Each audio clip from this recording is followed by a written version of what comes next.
Let's talk increasing your business revenue without changing anything about the way you offer your services to your client. Let's jump in. So I was scrolling this morning, and I overheard somebody that I follow on Instagram saying, people printing money out of thin air and you broke, that's your fault. And I must say, I partially agree. And if you'd have asked me several years ago, I may not have. Before I understood certain rules about money, I'm still learning all of the rules of money. But after learning a few rules about money, I must say that many of our financial troubles, maybe not all, but many of them are from beliefs, from work ethic, from understanding of money, and from the way you interact with money, right? Many of which stem from your beliefs. So, you gotta learn about money and how it works and how it likes to work. It's like a really cool boo. Like, you treat it real nice, it's gonna be real nice. See, if you hear something clicking, I forgot to close that door and it does this weird clicking noise, and I don't want to stop to close it, so we're just going to ignore the clicking, okay? But so it got me thinking of some ways that you could increase your revenue in your business by upwards of 25%. So depending on what you make, so if you make $10,000, you're going to make an extra $2,500 without literally changing anything about the way you provide services to the client. This is only, though, for businesses that provide excellent services and products. If you are subpar, this is not for you. You might want to just go back and listen to some other stuff that I've put out about how to offer value. But if you already offering value, you have customers, repeat customers, you've been in business, this is for you. So let's jump in. I'm going to give you the one way, and then I'll give you some extra tips that you could utilize to bring it even higher than 25%. And remember, if you think, oh my God, how am I going to jump 25%? That's a belief. I have 10x my income in like a month or two. You can change the way you make money. It's just depending on how much you desire and believe you can. But so if I were wanting to increase my revenue inside of my business and I offered a service, this is for service providers, I would change my pricing. I could just stop right there. But I'm going to tell you how to do it to not offer sticker shock to your current customers or to new customers. New customers usually just pay especially if you have a name for yourself, pay whatever the price is. They don't know the price used to be cheaper. They pay the price. So I wouldn't worry about that as much. But cost of living goes up. So you should be increasing your cost by at least 1% or 2% every year anyway. You should not be offering the same price because stuff doesn't cost the same amount of money for anyone. Not for you to provide the service and not for them to get the service from you. But I'm gonna give you a breakdown. Somebody was talking about this the other day, and I didn't want to give them this information because they weren't a client. But here I am giving the information to the world. So the first thing I would do is in January, I would let my customers know, probably November, that I was doing a cost of living increase. You can let them know or not let them know. I like to let people know to prepare them. Some people leave. Some people don't mind. Cost of living increases shouldn't provide sticker shock. So about 10%. Cost of living is supposed to be 3.5, but we see that that's not the case. So I would do about a 10% increase in my pricing. So if you are currently charging $1,000 for a service, you would then charge $1,100. Notice that's not a big difference. If you're charging $100, you would then be charging $110. Notice, once again, that is not a big difference. That does not provide sticker shock, right? I would do that in January of the year. If you're listening to this now, you can do it in the summer and then do it, and we'll talk about the next part. So I would do it in January or in July, depending on when you are listening or watching this, right? So that's the first one. That gives you, now you have made an extra 10% in your business without changing anything but announcing it. So with your current clients, if you charge $240 for lashes, you're going to then be charging $264. I believe I did that math correctly. Because 10% of 240 is $24. You add that to 240, that's another 26. Yeah. So $264. That's not a big difference. People not going to lose their over that, right?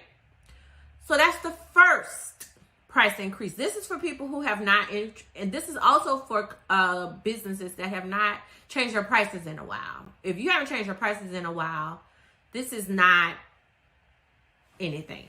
So now you have increased your revenue by 10% and you didn't change anything. I would do that. I do a price change at least once a year, if not twice. I do a price change once a year, if not twice. Some of them are small and might only accommodate, because for instance, I say only accommodate the software price increases, or, the cost to provide raises to my employees or whatever. It might be small because I need to pay cost of living to my employees. However, I do them once to twice a year. But for instance, the software that I use to provide my online courses, payment plans, registration for trips and conferences, and many other things, the software's price went up. Let's see what percentage that would be. 25%. Let's see. Yep, 25%. They just sent the email a couple months ago letting me know that when I renewed, the cost would be up 25%. And I have a decision. I've been thinking about it. Do I want to move all of my stuff to another network or software? Or do I want to keep it? Is it causing me trouble? Is it worth it? But it went up 25%.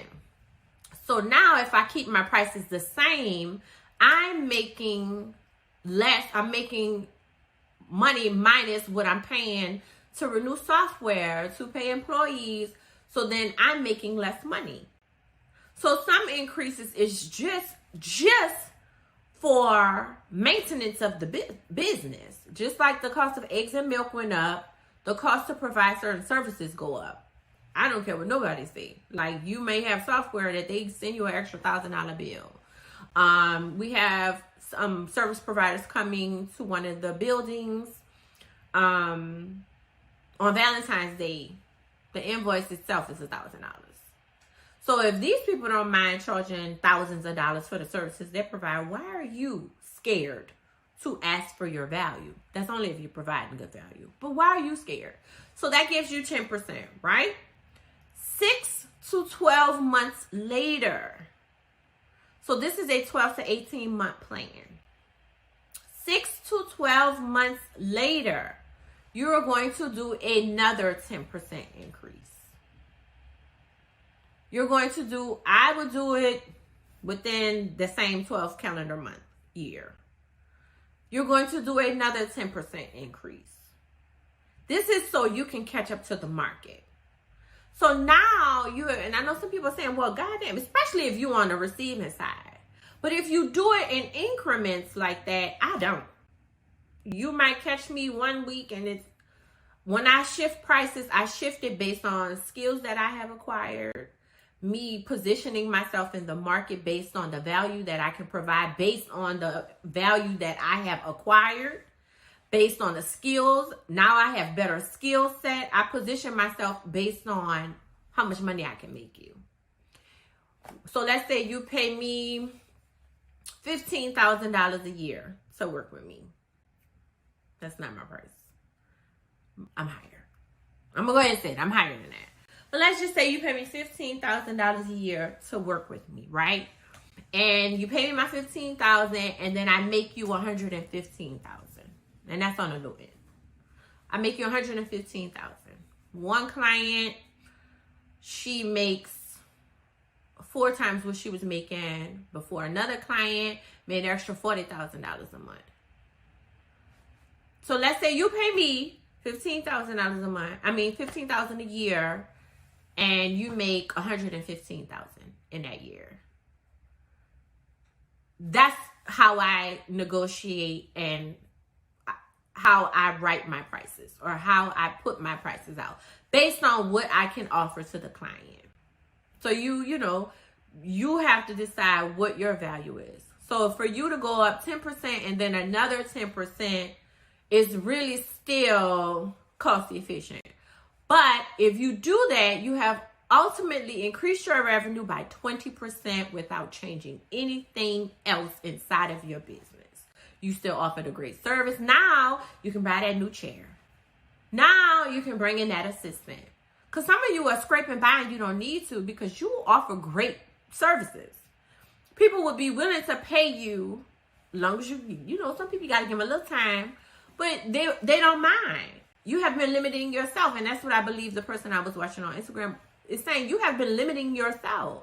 Because some of y'all are shifting in your seat about this 20% that I just gave you and won't employ it and wonder why you don't have enough money or your business is not surviving. I mean, literally, I told you how a software company sent me an email, didn't ask if I mind, and told me that the cost to continue to use their software, and I do not think they gave if I went to somebody else, it was going up 25%, pay it or not. But this is the price. I didn't call them people and try to negotiate a different price. That's the price. I'm making a decision on, am I staying or going? Some people will stay or go, but if you can now work with less clients, but you're making 20% more, you're covering people that might leave. And now you are you offering a value proposition to new clients. So I would do that within an 18-month period twice, separated by about 6 months. I have employed this technique in my business. Now I don't do 10 or 20, it might be 20%, but I don't do 10% increases. When it changes based on where I can position the clients. So that is what I would input or shift in my business without shifting anything else. But let's say you don't want to just do 20%. You want to do 30, 40, 50% difference in your revenue. Some other things. So we just talked about pricing strategy, how to price up without shifting or causing complications. Something else I would do is cross-selling or upselling. So if you're a service provider and after you provide the service, for instance, when clients come to me, depending on what level they come at, you either can purchase my book or it comes with your package, depending on where you are with working with me. Easy upsell is some of the information that I talk about, I've put in books. And one of my clients who's gotten these books for free, we've been working together for like 3 years. We're literally working through some of the techniques in the book currently because of where she is in business right now.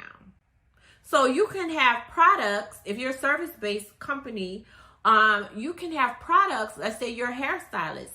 You can have products that you sell to the customer that you're actually using on their hair that can make you more money without doing anything different. I'm literally using this on your hair. I have a contract with the company where I make 50% of everything I sell. You like how your edges are laid, this is what I use, I sell it over here. You like how moisturized your hair is, this is what I use, I sell it over there. Some people sell silk caps. You know, like if you're getting a silk wrap and it start raining, or a silk press it start raining, oh here, $10.